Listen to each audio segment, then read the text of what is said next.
So we have Stephanie White talking about areas of improvement they are focusing on with Caitlin Clark's strength, efficiency, and defense. We got Caitlin Clark's agent that spoke about a lot of things with Caitlin Clark. Fans, fans going to talk about it regardless. But let's hear what Stephanie White had to say about the area of improvement and what they're focused on with Caitlin, strength, efficiency, and defense-wise. Great players. From year 1 to year 2, they always make a jump. And usually when it comes to the W, like they get stronger. And like they're just like you cannot knock them around anymore like a piñata that a lot of rookies sort of get in their first year. So my question for you is like, one, is Caitlin Clark stronger or do you expect her to get stronger? And two, like what's realistic like in terms of from a great first year to now second year in the league where it's not as new anymore, right? And you sort of know how the league plays if nothing else. So before Stephanie White answers that, I want to hear you guys' opinions and comments on that. I personally think Caitlin Clark is already strong. If you didn't see her muscles is bigger than the Rock's head. Like, let's just be honest. Caitlin Clark literally put on so much muscle, not so much muscle to the point where she can't shoot, but she put on so much muscle that she's going to be possibly bulldozing a lot of these smaller guards in the W because she was already holding her own. But now that you got added strength, which increases her range, which increases the consistency of her range, it literally ties hand into hand. Then she's working with Keith Porter. It's so much that could come from this. This is, like I said, we're going to pull up the tweet later, but I said this is probably the most anticipated season in basketball history of all time. Talking about NBA and WNBA. I have never felt like this. I have never seen fans like this. Was probably the most spoke about offseason ever. But let's continue, Yes, she is stronger, first and foremost. And again, she's got a lot of self-awareness. And, she figured that out, right away. Like, I need to get stronger. I can't get knocked around as much.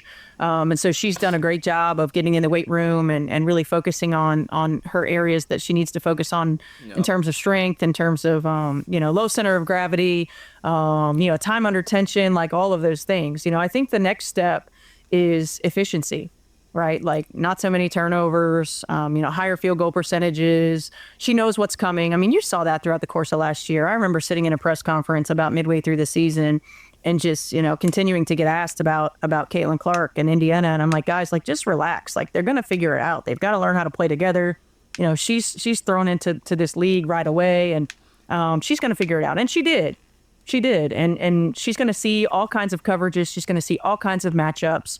And so for us, working on how to become a little bit more efficient, and whether that's angles of attack, not avoiding, contact, how we get by people, different cadences in dribbling and different cadences in footwork and different finishes around the rim.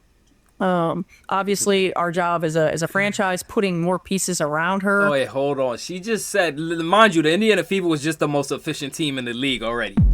And she just said, I want to become the more efficient. Like, we want to become more efficient. To say that coming off a career year, like, a little bit more efficient. And whether that's a little bit more efficient, like that, like, that's why I said, their floor is the whole league ceiling, and it's not to take away from these other girls. You got Nafisa Collier, you got a lot of great talent in the league, but there's nothing that comes close to the Indiana Fever, and I personally think that this is why our championship year is gonna be a cruise. Obviously, it's gonna be a dogfight, but if we stick to the foundation, stick to what works. Stephanie White is somebody who literally looks at the game incrementally. She looks at the game like it's a microcosm. Like it's the game within the game within the game, like how the refs is playing the game, how the refs are officiating the game, what defensive schemes they're throwing at you, what players is in front of Caitlin Clark, who's picking up 94 feet, who can we get tired throughout the game first, like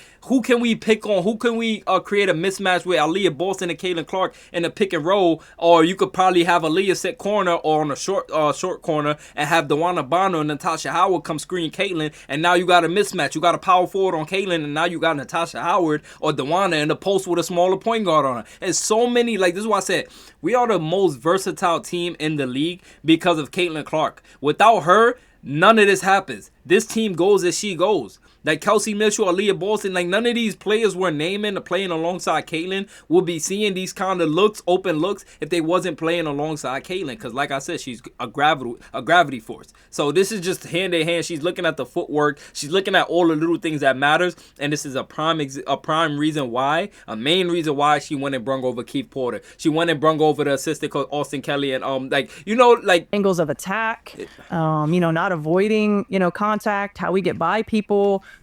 Different cadences in dribbling and different cadences in footwork and different finishes around the rim.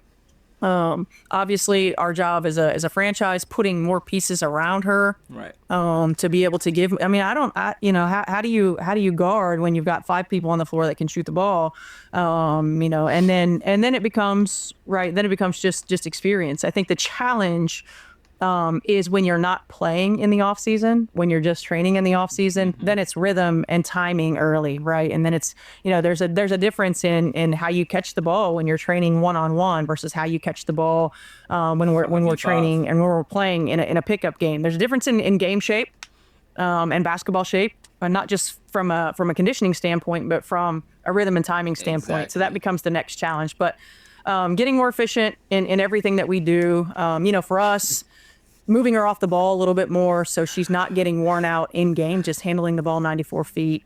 And then we're challenging her on the defensive end of the floor as well, like being a better defender. The best that for us as an opponent, you want to attack a good offensive player by making him play on the defensive end, putting him through the ringer. So being a better defender, and I think being more creative as music to my ears, Stephanie White. Just music to our ears. She's literally saying, y'all remember when we brought up the stats from the other video, I pointed out a stat. I said the Indiana Fever were top 3 in offensive rating, if I remember correctly. I could pull up the note, but if I remember correctly, it was a couple days ago. The Fever were top 3 in offensive rating, right? And we were the second worst team in defensive rating or something like that. We were one of the worst defensive teams in the league, basically. And a lot of the games where we scored over 100 points, we lost. And, of course, we won a lot of them, too. But it's just the fact that you shouldn't be losing no games in the WNBA if you score 100 points. But the reason we were losing those games is because our defensive end. Stay with me. We're scoring 100 points because of how many shots we're getting up, how quick we play, and how quick we get back in transition. We know how to put the ball in the net quick, and that was with last year's roster. It's gonna look completely different this year. Now that we got the offensive part out of the way, yes, we're gonna generate more shots, but clearly that's generating more shots for them because we're not getting stops, we're not getting steals, we're not getting, you want to stop the other team from even getting a shot up sometimes. Like even a block counts as a shot, but that's like a turnover in my book, So me saying that, yes, we're gonna generate more. Notice that teams normal average scoring night are going to be higher playing against a team like the Fever because we're going back and forth, which means we're generating more shots for not only us, but them, because we score or we miss, that's another possession for them if they get the rebound or they taking the ball out the net and inbounding. It's just, it's so much to speak about when it comes to the Fever. That's why I'm just anticipating. I'm saying this is probably the most anticipated season of all time. We got another Stephanie White clip. Coach Stephanie White, shout out to my boy Ken. Coach Stephanie White talking about keeping focused and not letting the external noise affect the team. Great segment here. That come with that in terms of publicity, in terms of people being interested, but also, that's could be a challenge for a coaching staff in terms of all the external stuff.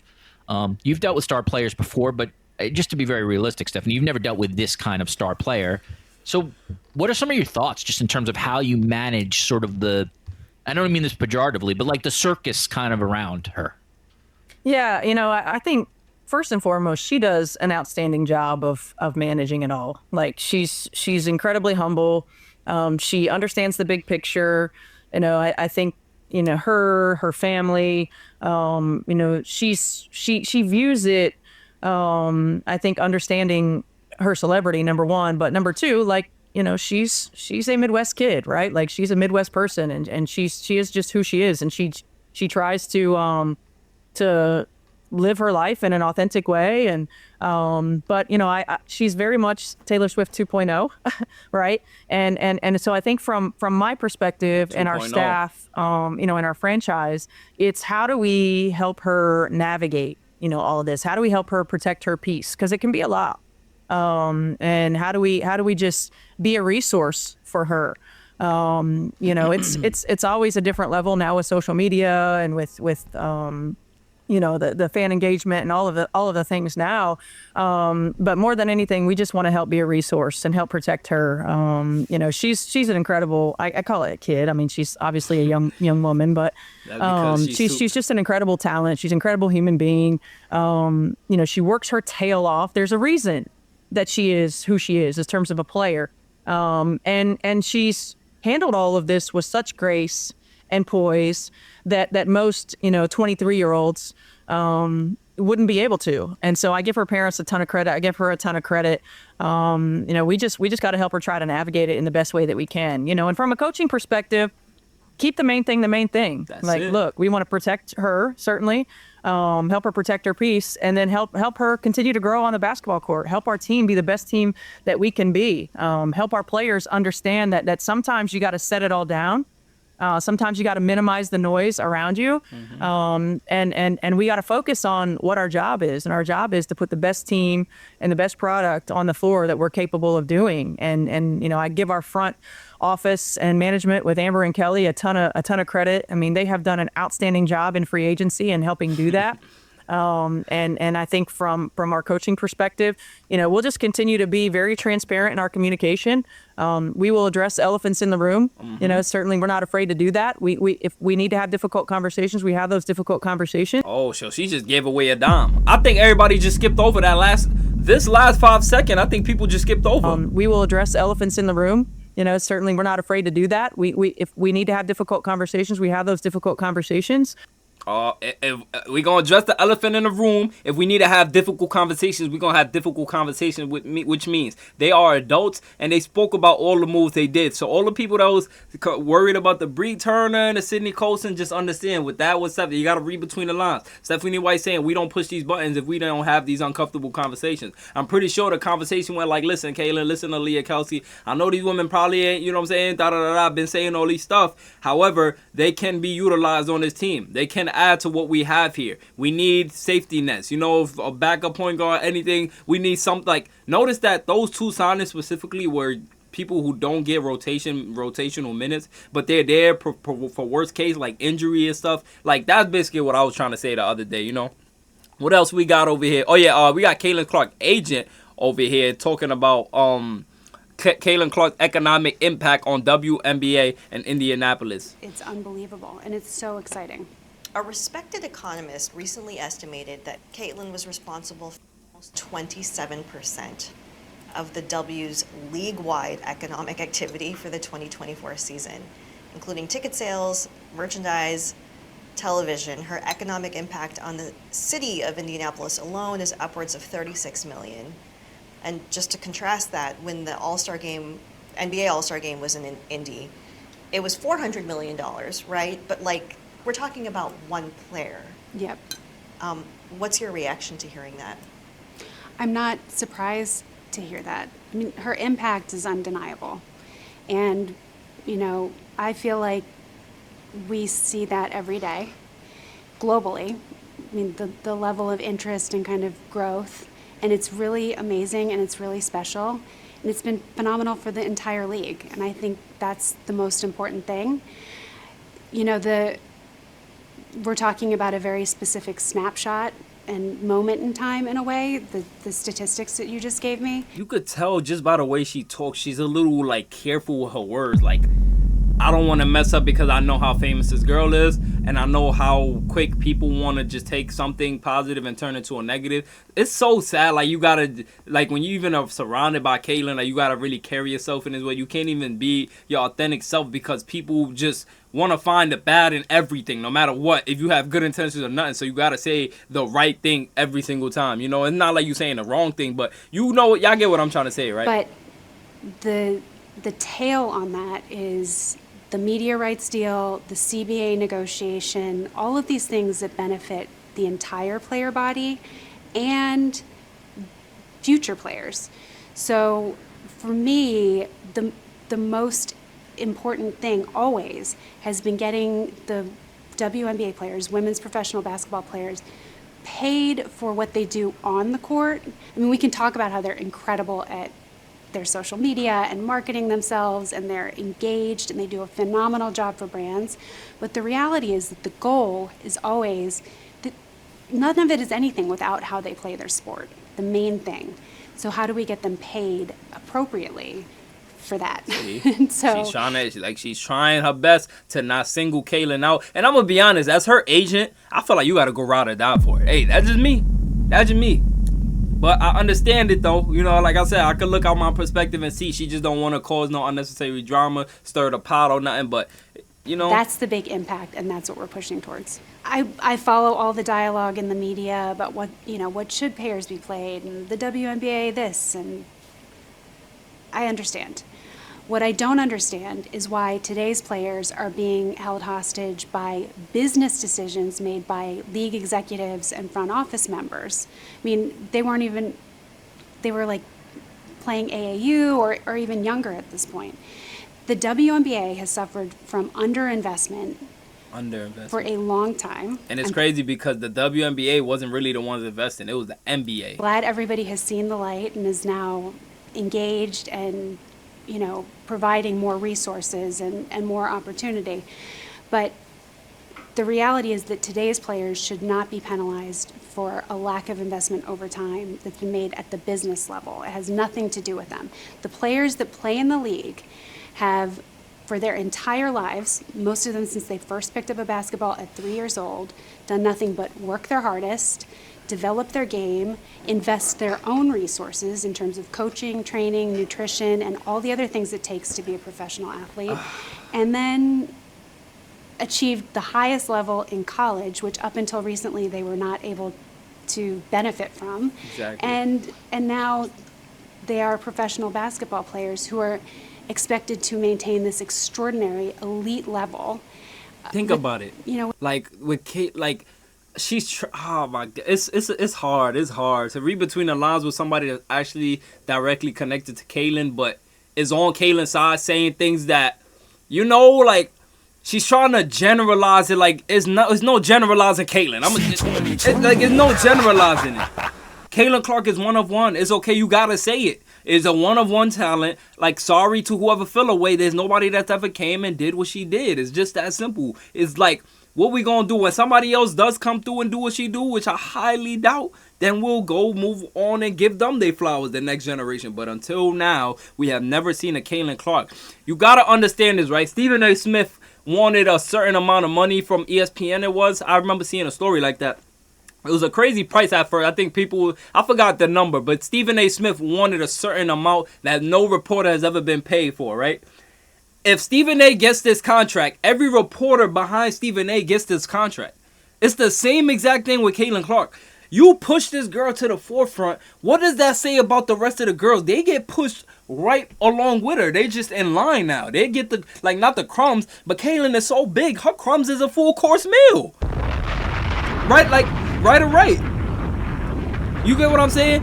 If I'm an athlete, let's say I'm a Natasha Cloud, let's say I'm an Angel Reese, let's say I'm anybody. If I'm going into negotiation and I have Kaylin Clark at the top of the top, I can compare myself to Kaylin Clark and say she's averaging 20 and 10 assists. I'm averaging 10 points and 7 assists. I could have maybe like half of that contract. Like we not, it's just like I don't know, man. I'm trying to put it in perspective, but like the WNBA just don't see that they're ruining their own league. Literally, they literally ruin their own league by not pushing this girl to the forefront, trying to keep everybody so general. But like, if you wanted to keep it so general, get rid of the MVP trophy. Can we petition then? If the WNBA is not about recognizing the great talent in the league, and y'all just want to generalize everybody and normalize everybody, y'all trying to talk a lot. Like Caitlin's rookie class is the main reason why the viewership is high. No, if Caitlin is not there, there is no viewership.